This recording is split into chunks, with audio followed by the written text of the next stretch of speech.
Knowing about and using security plugins is an essential part of keeping your WordPress site safe. However, maybe you don't feel you need the robust plugins for your site, or you simply don't have the server resources to keep them running. There are a few things you should absolutely do, and you should know why you do them.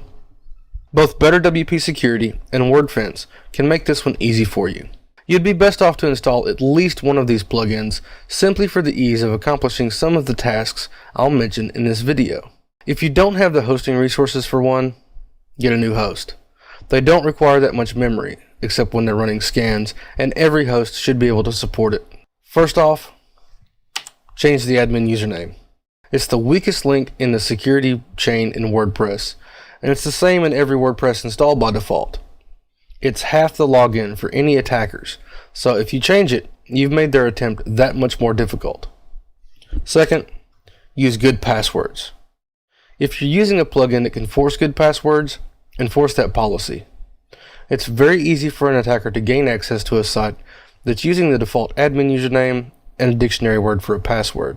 I know it can be difficult to remember a complex password, but it's much more of a pain to have to deal with a hacked website.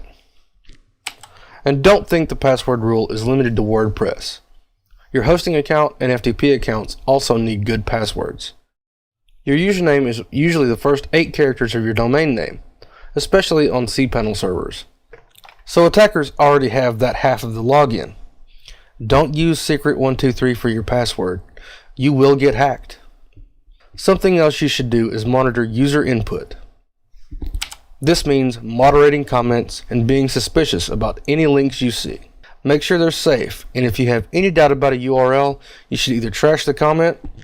Make sure they're safe, and if you have any doubt about a URL, you should either trash the comment or run the URL through a website like Security Site Check.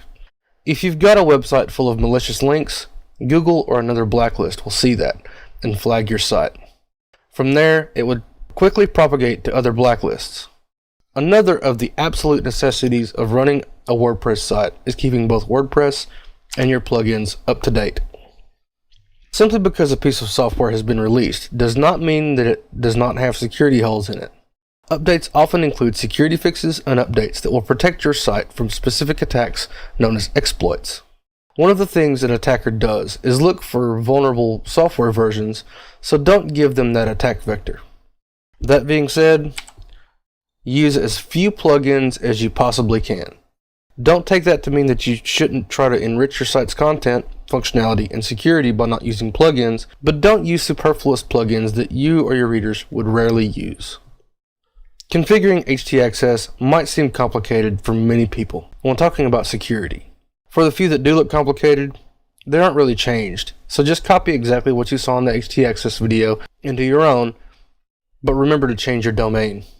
If you follow these guidelines, configure a good security plugin, and be careful, your site will be as safe as it can possibly be. Unfortunately, hackers sometimes do get through, even though we try our hardest to keep them out. It happens.